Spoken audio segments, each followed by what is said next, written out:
take the bag. Yeah, take the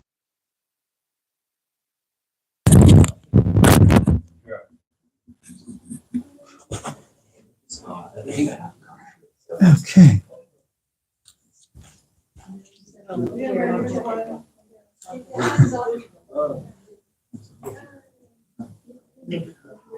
New Year's resolution. We got a fellow over here in blue. There you go. Yeah. This is my friend David. Okay, New York David. City. Wow. Yes, I know. I'm from New York too. I know what you're going through. You noticed that. Well, Happy New Year, everybody. Wait a minute. One more. Well, this is a sellout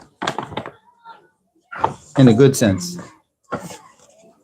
We do have one more. And after this talk, I expect somebody will want that last one. Happy New Year, everybody. Hare Krishna. Happy New Year. First Sunday since the new year. And I'm wondering how many of you came to our New Year's dinner on New Year's Day? Yeah? I meant the devotees, of course. Yes, you came? Good. And then did any of you make it to just before the dinner, we had a fire ceremony for to invoke auspiciousness for 2025, appeasing all the planets. It's kind of an astrological thing, appeasing all the planets. Anybody come to that? That was a little earlier. Okay. And now this is a heavier question. How many of you made New Year's resolutions? Is anybody? Yeah? Put your hand up. One. Okay. The rest of you were tired of lying to yourself every year, right? That's the joke. Well, then, ma'am, I have to ask you, you made that resolution on New Year's Day? Yeah? Have you kept that resolution? I think I am. Okay, you're the exception to the rule. Research has...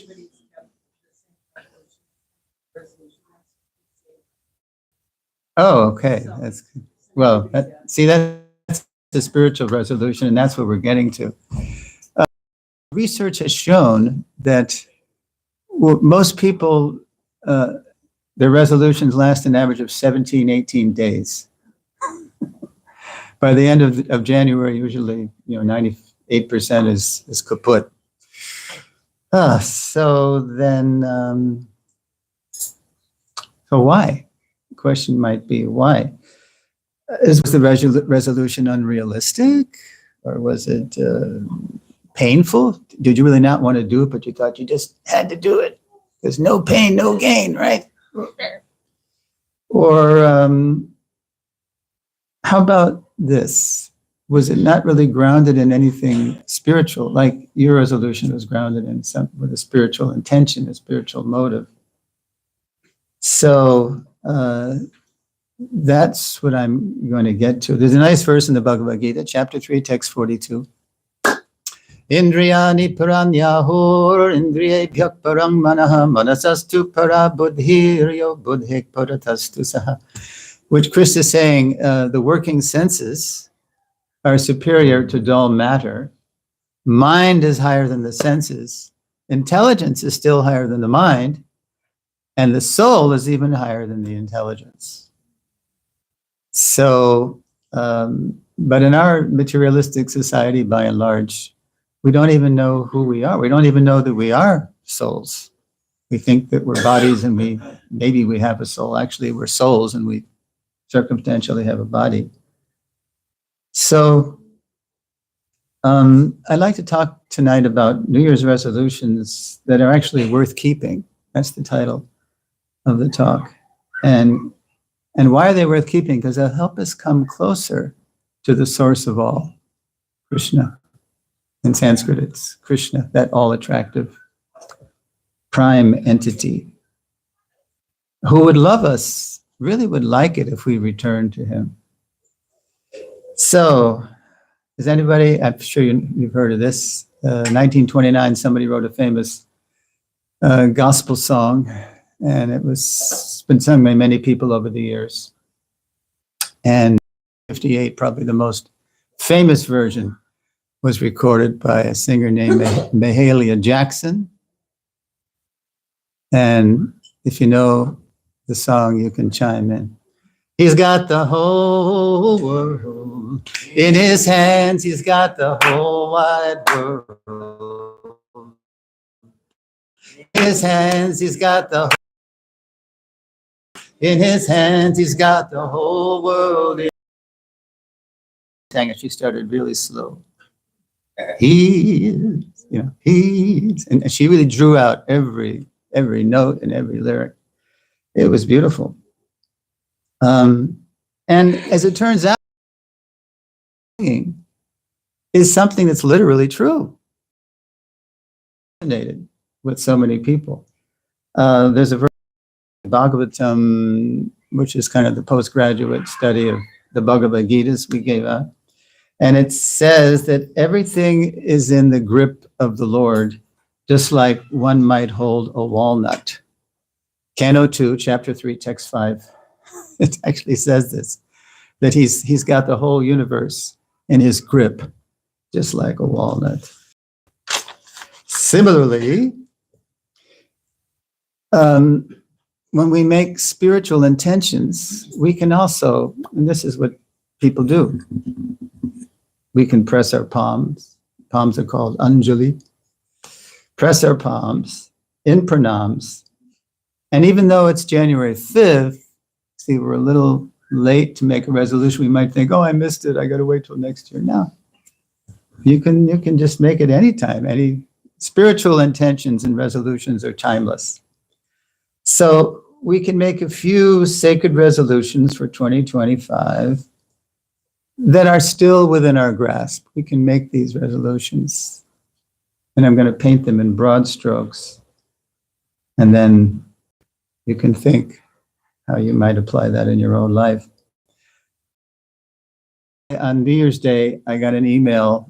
I'm on an email list of a dear God sister. Her name is Rukmini Devi. And she puts out these beautiful messages and podcast stuff. So she was blessing us all on her email list with her intentions for 2025. And she said, she suggests we can put ourselves in Krishna's hands and, listen to this, live without pretending, speak without offending, hear without defending, and love without expecting. So let's look closer at each one of these intentions, or you could even say resolution. So live without pretending. So in the Bhagavad Gita, chapter 3, text 5, yeah, I'm glad I got the last one so I can look it up. 3.5. You know 3.5? Oh, no pretender. Yeah, here it is. No, it's 3.6. Karamendriyani sangyamya yaste manasasmaran indriyartan vimudhatma mityachara. A false, not a real example, but a false example. Mityachara sa uchyate. Krishna says, one who restrains of action, but whose mind dwells on sense objects, certainly deludes himself and is called a pretender. So in his explanation, in his commentary, Prabhupada called them his purports. He talks a lot about people who pretend to be spiritual, but they're actually not. And in other words, people who don't pray, P-R-A-Y, but they pray, P-R-E-Y. We can prey on each other, for our own enjoyment. We can exploit each other for our own personal gain, right? And that's kind of what we tend to do in the material world. But real spiritual life means to engage everyone and everything, starting with ourselves in Krishna's service. And that's why real yogis, ultimate yogis, are called bhakti yogis, because we're linking with Krishna in love. Yes. So, yeah, because the fact is, what are we pretending? What do we have to pretend about. We're tiny. We're dependent. Confirmed? I don't know. Well, that's you. You recognize the beep, huh? Okay. Yeah, we're tiny, and God is, and Krishna's great. So what do we have to, be so puffed up about, proud about? So live without pretending. That was the first thing Rukmini said. And then she said, speak without offending. One of my favorite verses in the 17th chapter, Divisions of Faith, Krishna says, Anudvega karang vakyam satyam priyahitang chayat svadhyaya bhyasanang chaiva vanmayam tapauchyate. Austerity of speech consists in speaking truthfully, beneficially, and in avoiding speech that offends. One should also recite the Vedas regularly. And the conclusion of the Vedas is the Hare Krishna mantra. So Bhakti yogis, that's why we're always chanting. Now, another god sister of mine in this connection of not offending, she said she once made a vow not to criticize anyone for a whole. And she was so surprised how hard it was. Because she was discovering how, criticizing others, it just came to her as naturally as breathing. It's just like with every breath, we're subtly or grossly, trying to knock other people down, which sort of, we think that raises us up, right? if we can just dismiss everybody, then that we're the only one left standing in our, we're the legends in our own mind, as the saying goes. So, yes. So by putting others down. So Krishna wants to help us get over that. And then in his commentary to that verse, Prabhupada says, you can't stop the mind. It's like a raging, even when we go to sleep, it's raging with dreams, right? It's always active. So he said, what you have to do is divert the mind to Vedic literature, which is full of satisfying histories and stories and pastimes, and you just immerse yourself in our beloved source, Krishna. We find out where we really come from and where we want to return to. And that will help us get over this tendency to be critical of others. The next one was hear without defending.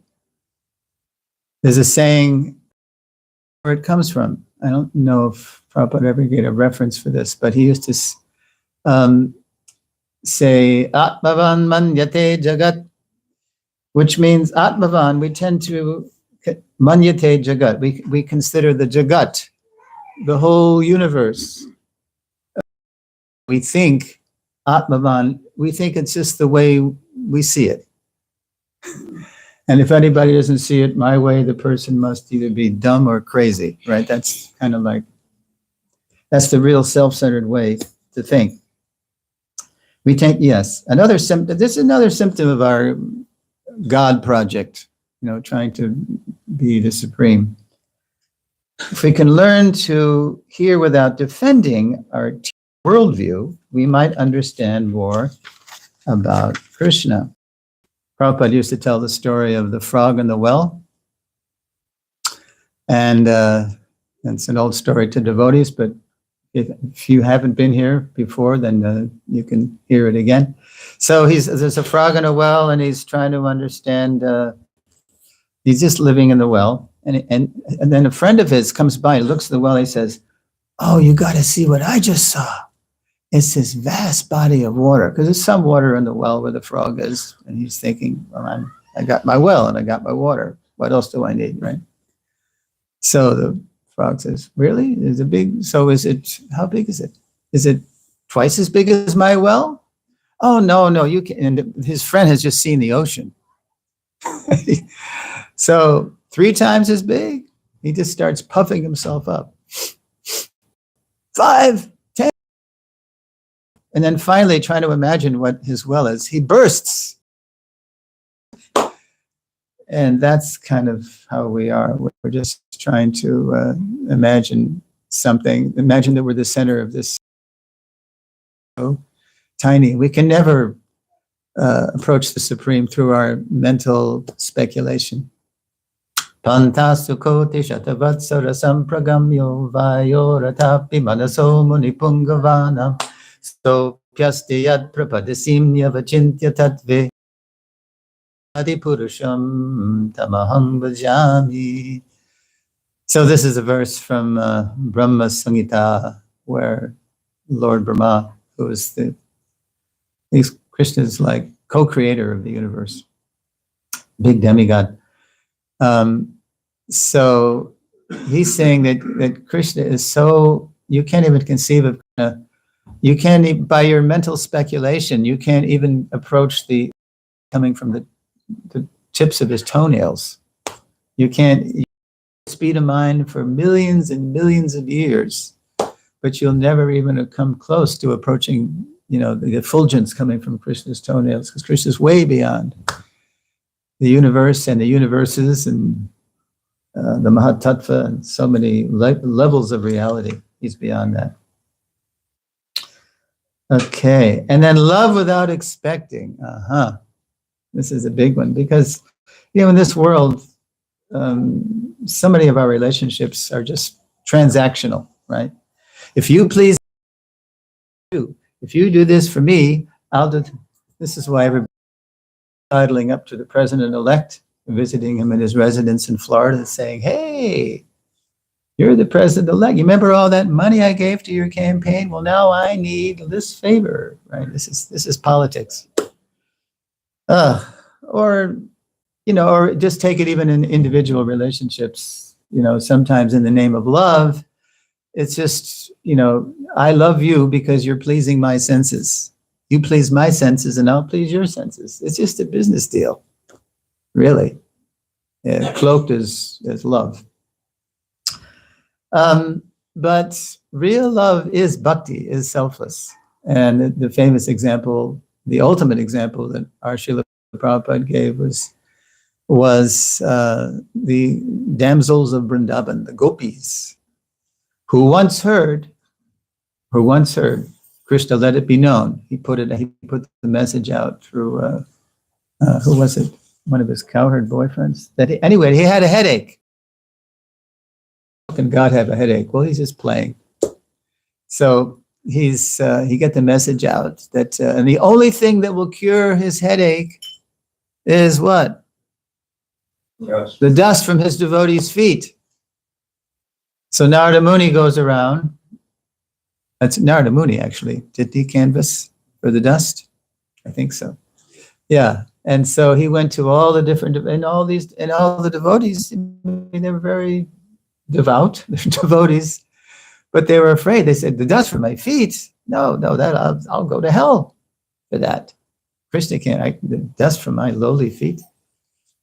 But then Narada Muni approached the gopis, right? And said, hey, gopis, guess what? Krishna has a headache. And he said, the only thing that will cure his headache is the dust from his devotees' feet. So immediately, it was like, oh, really? Okay. Not even a second thought. It wasn't about their fate or their happiness or whatever. No consideration. Yeah. Well, and then Narada was like, well, aren't you? Everybody else said they might go to hell. Oh, we can go to hell. Okay, we'll go. But let Krishna get over his headache. And that is bhakti, radical bhakti.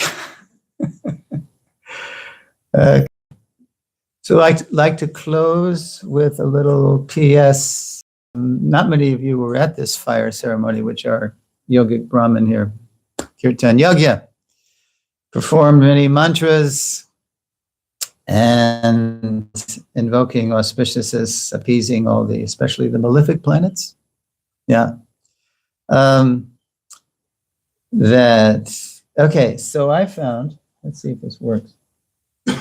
And now we're going to invoke technology, which is always a challenge for me here. Yeah, I won't be able to do it both ways. I'll just do it a cappella. I found there's another nice devotee in our movement. His name is Nityananda Das, and he's from Latvia, and he's a Sanskritist, and he puts out all these songs, and he makes prayers. And so on New Year's Day, just after Rukmini's email came through, his came through, and it's like it's just like what you heard Kirtan Yogi doing. It was with musical accompaniment, and he had his daughters in the background. It was call and response. And okay, so it's like a chant. So we're gonna go through the Sanskrit, and I could just read it, but I think, especially the devotees, you have a little ear for Sanskrit, so I won't say it too fast. So I think and it's really short. So every time you hear me do two words to each phrase, you can repeat it. Okay, let's try this. It's a song for universal good. Bhumi Mangalam, Udaka Mangalam, Agni Mangalam, Vayu Mangalam, Gadana Mangalam, Surya Mangalam, Chandra Mangalam, Jagan Mangalam, Jiva Mangalam, Deha Mangalam, Mano Mangalam, Atma Mangalam, Sarva Mangalam, Sarva Mangalam, Sarva Mangalam, Bhavatu Bhavatu Bhavatu. Here's what that means in English. May the earth bring you well-being. May water increase your joy. This is a way to connect all the elements to Krishna, because these are all different energies of Krishna: earth, water, fire, everything.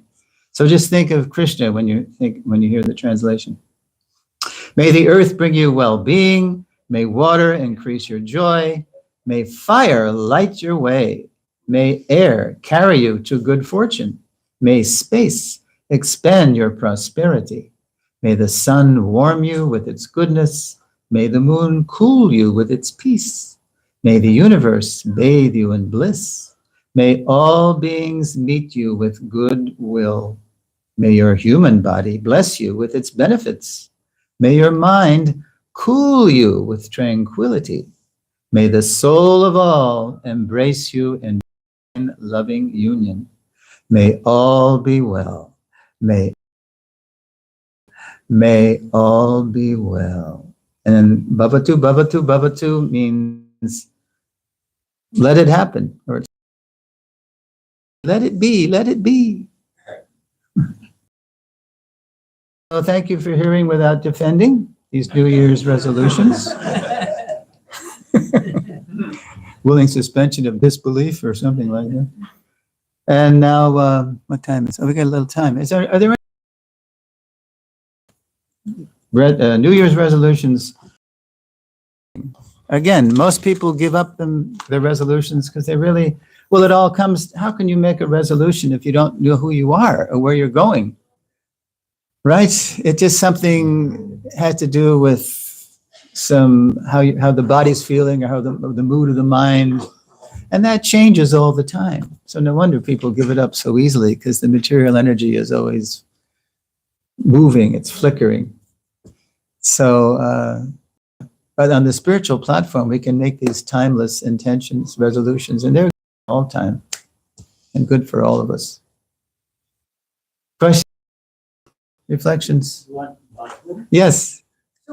So tell us the difference between the English word resolution and the Sanskrit word sankalpa. Sankalpa is an intention.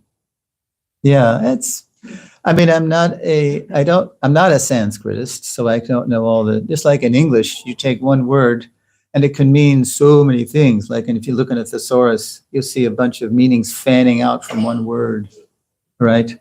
So I don't know the subtleties of sankalpa, but usually you hear it used as an intention. We're going to make our sankalpas before the deity. Unless this lady knows more, about the word sankalpa? No? You'll have to ask a Sanskritist. I'm sorry. Mataji. It is similar like promising more intense to the goal. Okay. Yeah, resolution. It's my sankalpa. Means I will do it. Yeah, okay. Resolution, I may fail to do it, but in sankalpa you are more interested and put your effort into it. Well, again, when you have, because Sanskrit is the language perfectly constructed to express spiritual truth. You're more approaching a timeless platform. You're more likely to keep that, just like you've already kept, you say, yeah. So you're entering into eternity. It's beyond the body and the mind's whims. So, very good. Mataji. I just have a question regarding the criticism for the period of 1 month. You mentioned that. That's a very hard one because, like you say, like it keeps on repeating. So what would a good practice be? Or what would the mechanism be behind holding that? Because that's in human nature, advising, criticizing, all these things sometimes, Yeah. Well, it's almost like, criticism. I mean, there is a place for criticism, constructive criticism, right? I mean, and we're taught to think critically too, not just be blind, but criticism in the destructive sense of just being envious and fault finding all the time with people, because what's the old saying? What I don't like in myself, I hate even more in others, because I can't face it in myself, so I just project it on others. So as you were asking the question, I was thinking, in a radical cure, or if you really want to get to the root of it, for somebody that you feel you've offended, or somebody feels you have offended them, that you go to that person and you serve that person. What can I do for you? And it's the last thing the material false ego wants. It just wants to, criticize and put the person down and justify why I'm right feeling angry toward this person. But so to apply to criticism. So instead of letting the mad mind go and just criticize, to there's no end to it, then you think, okay, you said your say, my dear mind. Now turn around and see the good in that person. What's good about that person? There's a funny story that Prabhupada would tell about his own spiritual master, Srila Bhaktisiddhanta. And there was one person in his spiritual master's organization, what was called the Gaudiya Math in India. And so it's the custom when somebody passes away that after 3 days, then there's a big feast held in the person's honor. Well, somebody passed away in the Gaudiya Math that no one really liked. No, because the person was kind of a grump and always criticizing and fault finding. So there was a feast, but they had they did the cremation and then chanted the prayers and did the formalities, and then they had a feast in the person's honor. And then Bhaktisiddhanta was there too. And but he noticed that when everybody's taking the feast, they were just criticizing the person who they had just so-called honored, and were just making fun of him because he was such a, person nobody wanted to be with, right? And so what did Bhaktisiddhanta do? He stuck his head out. I think he was in a little alcove. He went before the assembled devotees who were feasting, and he said, and every day, such and such Prabhu, I don't know the person's name, he washed his clothes very nicely, and he hung them out to dry, and he ironed them, and he looked very nice. And everybody went, oh, because there's the spiritual master, and he's obviously making a statement. stop criticizing. This is, you're supposedly just sent him off with goodwill, but now you're worse than him. Yeah. So that's the challenge for the mad mind. And it's always easier to do that after you sing Hare Krishna. So let's do that now. Thank you very much. Srila Prabhupada ki jai.